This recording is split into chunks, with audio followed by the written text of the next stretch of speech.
Preparation SP একাডেমিতে সবাইকে স্বাগত জানাই। আমরা বিশেষভাবে আমাদের ওয়েস্ট বেঙ্গল তথা আমাদের ইন্ডিয়াতে ঘটে যাওয়া যে সমস্ত ঘটনা সেগুলোকে কেন্দ্র করে ইনফরমেটিভ থিওরি এবং তার সাথে সাজেস্টেড এমসিকিউ নিয়ে আসছি, যাতে তোমাদের পরীক্ষার জন্য গুরুত্বপূর্ণ হয়।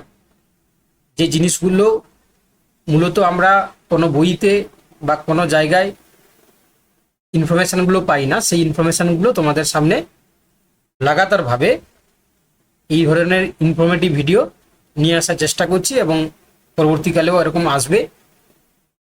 আমাদের আজকে এই সিরিজে যে ক্লাসটি থাকছে সেটা খুব গুরুত্বপূর্ণ, জনগণনা 2027 অর্থাৎ সেন্সাস 2027।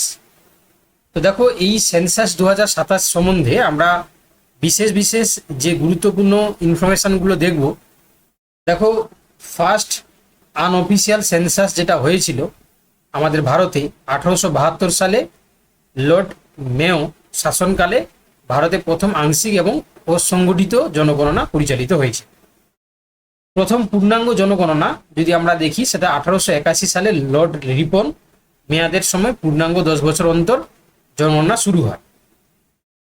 তারপর দেখো, মহাবিভাজনের বছর গ্রেট ডিভাইন ইয়ার।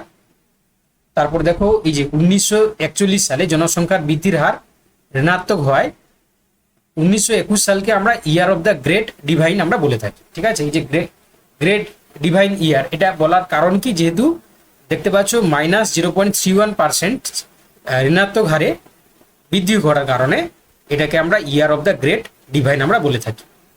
আইনগত ভিত্তি দেখো, 1948 সালে সেন্সাস অ্যাক্ট আমাদের 1948 সালে অ্যাক্ট নম্বর হচ্ছে কি 37 এবং 1990 সালে সেন্সাস রুল 1990। ঠিক আছে, তাহলে 1948 সালে সেন্সাস অ্যাক্ট ছিল নম্বর অ্যাক্ট নাম্বার 37-এ, পরবর্তীকালে 1990-এ সেটাকে 1990-এ সেন্সাস রুলস 1990 করা হয়। ঠিক আছে, এবারে সাংবিধানিক যদি পদমর্যাদা দেখি তাহলে দেখো, ভারতীয় সংবিধানের 7ম তফসিলে মানে 7th শিডিউলে কেন্দ্রীয় তালিকায় তোমার হচ্ছে কি স্থানপ্রাপ্ত এই সেন্সাসের বিষয়টা। ঠিক আছে, এটা মনে রাখবে, 7th শিডিউল কেন্দ্রীয় তালিকা ইউনিয়ন লিস্ট। ঠিক আছে, আইটেম নাম্বার 69 এবং যে শিডিউল হচ্ছে 7th।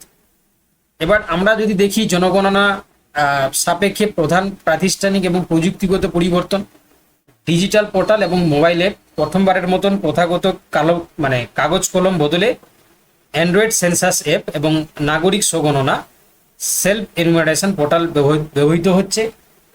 তালিকায় নতুন ডেটা পয়েন্ট অর্থাৎ এলপিজি সংযোগ, ইন্টারনেট সংযোগ, প্রধান খাদ্যশস্যের ধরন, স্মার্টফোন, যানবাহনের মালিকানার সুনির্দিষ্ট ক্যাটাগরি যুক্ত করা হয়েছে। আঞ্চলিক প্রশাসনিক সীমানা যেটা যদি দেখি আমরা, তাহলে 1 জানুয়ারি 2026 থেকে 31 মার্চ 2027 পর্যন্ত নতুন জেলা, মহকুমা বা ব্লক গঠন বা সীমান্ত পরিবর্তন সম্পূর্ণ বন্ধ রাখা হয়েছে। আচ্ছা, তারপরে দেখো জাতিভিত্তিক তথ্য অর্থাৎ কাস্ট সেন্সাস যদি আমরা দেখি, তফসিলি জাতি, তফসিলি তোমার হচ্ছে কি উপজাতি, ঠিক আছে, বাদে অনগ্রসর যে শ্রেণী ওবিসি পৃথক গণনার কৌশলগত রূপরেখা তৈরি করা হয়েছে। এবারে যদি আমাদের ওয়েস্ট বেঙ্গল সাপেক্ষে কিছু গুরুত্বপূর্ণ পয়েন্ট দেখি, যেমন ডিজিটাল স্বগণনায় শীর্ষস্থান অর্থাৎ অনলাইন স্বগণনা পোর্টালের নতুন তথ্য পূরণে পশ্চিমবঙ্গ ভারতের প্রথম স্থান অধিকার করেছে। প্রায় 53.113 লক্ষ পরিবার এখনো পর্যন্ত তারা কিন্তু সেলফ এনুমারেশন যেটা চলছে প্রক্রিয়া সেটাতে কিন্তু পার্টিসিপেট করেছে। সবচেয়ে কার্যকরী জেলা যদি দেখি আমরা, ফার্স্ট স্থানে রয়েছে মালদা, দ্বিতীয় স্থানে রয়েছে নর্থ 24 পরগনা। ঠিক আছে, তারপরে দেখো রাজ্যে প্রায় 1,80,000 জন এনুমারেটর এবং 30,000 জন সুপারভাইজার নিয়োগ করা হয়েছে। ঠিক আছে, মনে রাখবে 1,80,000 এনুমারেটর এবং প্রায় 30,000 মতন সুপারভাইজার নিয়োগ করা হয়েছে। 2011 সালের তথ্য অনুযায়ী পশ্চিমবঙ্গ জনসংখ্যা ঘনত্বে ভারতের দ্বিতীয় তোমার হচ্ছে কি, যা 2027 সালে চূড়ান্ত গণনায় পুনর্মূল্যায়ন হবে। এখন আমরা বলতে পারবো না, তাই না, এটা আগের ডেটা অনুযায়ী, তাহলে আমরা দ্বিতীয়, তাই না। তো ওতে প্রতি বর্গকিমিতে প্রায় 1028 জন। তো এটা আমরা 2027-এর জনগণনা যখন মূল্যায়ন হয়ে যাবে, যখন রিপোর্ট পাবলিশ হবে, তখন আমরা আরো পরিষ্কারভাবে বুঝতে পারবো যে আমাদের হচ্ছে কি জনঘনত্ব কেমন। ঠিক আছে, এবারে কুইক রিভিশনের জন্য মনে রাখবে সংবিধানের ধারা, ভারতের সংবিধানের 246 নম্বর ধারা অনুযায়ী জনগণনা একটি কেন্দ্রীয় তালিকাভুক্ত বিষয়। আর যদি আমরা সেন্সাস শুরুর পূর্বশর্ত হিসাবে ভৌগোলিক সীমানা নির্দিষ্ট সময়সীমা পর্যন্ত অপরিবর্তিত থাকে। আর লাদাখ, হিমাচল প্রদেশ, উত্তরাঞ্চলের তুষারবৃত্ত পার্বত্য এলাকার জন্য 1 অক্টোবর 2026 ছিল রেফারেন্স ডেট। ঠিক আছে, চলো এবার হচ্ছে গুরুত্বপূর্ণ 5টি এমসিকিউ। ভারতীয় সংবিধানের কোন তফসিল এবং তালিকায় জনগণনা বিষয়টি অন্তর্ভুক্ত রয়েছে? খুব গুরুত্বপূর্ণ কোশ্চেন, মনে রাখবে যে 7ম তফসিল কেন্দ্র তালিকা। ঠিক আছে, এই যে দেখো ভারতের সংবিধানের 246 নম্বর অনুচ্ছেদে অনুযায়ী গণনা একটি কেন্দ্রীয় বিষয়, যা 7ম তফসিলের ইউনিয়ন তালিকায় 69 তোমার 69 হচ্ছে নম্বর ক্রমকে তোমার এখানে হচ্ছে উল্লিখিত করা হয়েছে।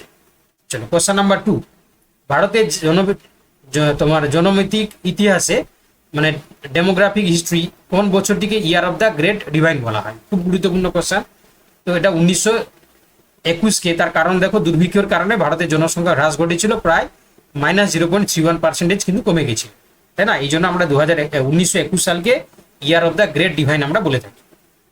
কোশ্চেন নাম্বার 3, ডিজিটাল স্বগণনা বা সেলফ এনুমারেশন প্রয়োগে ভারতের সমস্ত রাজ্যের মধ্যে প্রথম স্থান অধিকার করেছে কোনটি?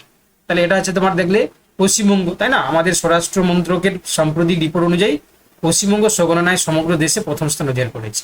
রাজ্যের প্রায় 53.1 লক্ষ পরিবার ডিজিটাল পোর্টালে স্বগণনা সফলভাবে সম্পন্ন করেছে আমি যে ভিডিওটা বানাচ্ছি এই এখন পর্যন্ত। ঠিক আছে, চলো এবার দেখো কোশ্চেন নাম্বার 4, জনগণনা 2027 এর জন্য ভারতের সাধারণ সমতল অঞ্চলের জন্য সরকারি নির্দেশক সময় কোনটি? ঠিক আছে, তাহলে দেখতে পাচ্ছ যে আমাদের জন্য যে সময়সীমা বেঁধে দেওয়া হয়েছে এটা উত্তর হবে অপশন বি, 1 মার্চ 2027। মার্চের হচ্ছে কি 1 তারিখ পর্যন্ত করা হয়েছে।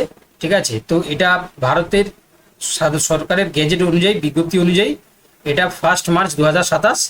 আর তবে দুর্গম বা বর্বাহিত অঞ্চলে 1 অক্টোবর 2026। ঠিক আছে, এটা হয়তো পরবর্তীকালে চেঞ্জ হতে পারে, বর্তমান রিপোর্ট অনুযায়ী এটা হবে। ঠিক আছে, কোশ্চেন নাম্বার হচ্ছে 5, 1881 সালে ভারতের প্রথম নিয়মিত ও 10 বছর অন্তর সুগঠিত জনগণনা কার ভাইসরয়শিপে শুরু হয়েছিল?